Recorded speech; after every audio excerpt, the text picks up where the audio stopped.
Magandang araw, welcome sa EIS channel. Ngayong araw, gagawa naman ako ng tutorial kung paano ba gumawa ng account sa eGov PH app at kung paano din ba i-verify ang iyong account. Pero bago ang lahat, ano ba ang purpose nitong tinatawag na eGov PH app? Ang eGov PH app ay isang application na dinidevelop ng gobyerno para mabigyan ng access ang mga mamamayan sa mga government services and informations, katulad ng pagbabayad ng buwis, pag-renew ng licenses, or pag-apply ng benefits. Maa-access mo ito gamit lamang ang iyong cellphone at isang application. Although hindi pa naman integrated lahat ng mga government agencies sa kasalukuyan, malaking hakbang na din ito para sa atin. Para sa dagdag informations, listahin mo na lang ang frequently asked questions sa eGov PH app. Sa kasalukuyan, ito ang mga features ng application ang ikinatutuwa ko. Merong itong mga digital na copy ng ID tulad ng national ID, driver's license, PhilHealth, etc. Pwede mo ito magamit as valid kung sakaling naiwan mo or naiwala mo ang iyong mga ID. Pwede mo din tingnan ang PhilHealth contributions mo. Pwede kang gumawa ng travel declaration. Pwede din mag-report ng krimen. Pwede mag-apply ng trabaho. At madami pang iba. Kapag may account ka na, explore mo na lang. Okay? Simulan na natin ang tutorial. Una, syempre, download muna natin ang application. Punta ka sa Play Store at search mo ang eGov PH. Tapos, install mo.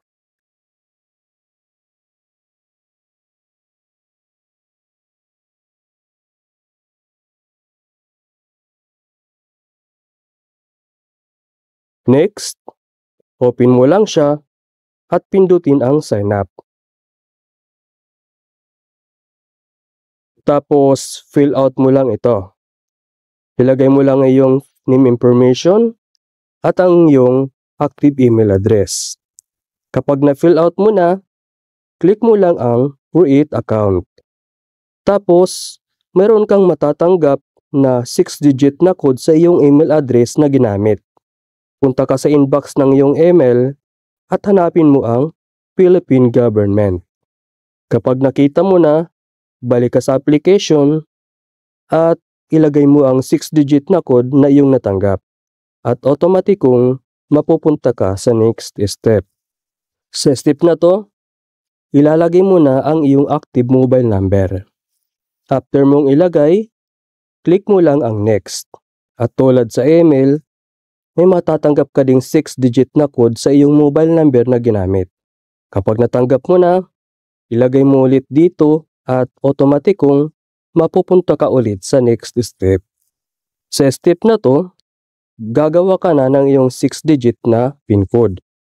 Gagamitin mo itong code na ito sa pag-login sa eGov PH application.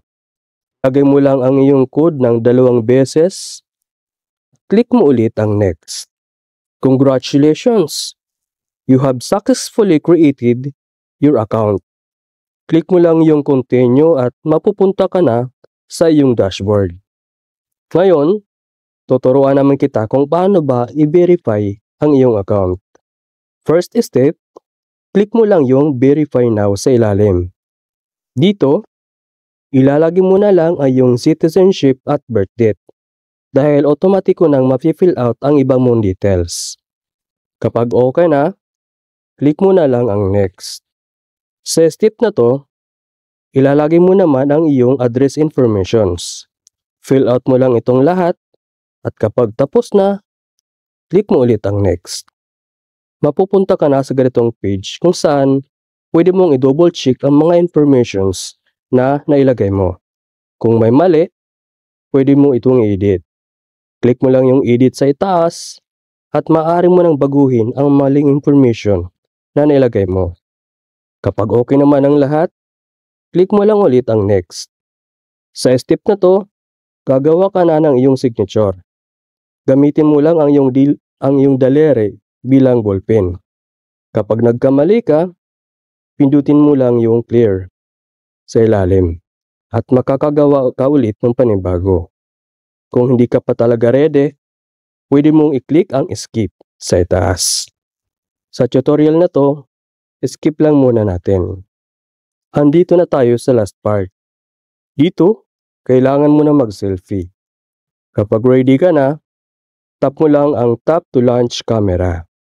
Itutok mo lang ang mukha mo sa camera at ikurap ang mata. Tumingin ka sa kanan, tingin sa kaliwa, at tingin ulit sa camera ng steady lang.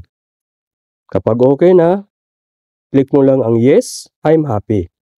Congratulations! You have successfully upgraded your account. Enjoy the eGood PH app services. That's it. Ganun lamang po ang paggawa at pag-verify ng eGood PH account. Yun lamang po. Sana makatulong itong video sa iyo. Salamat!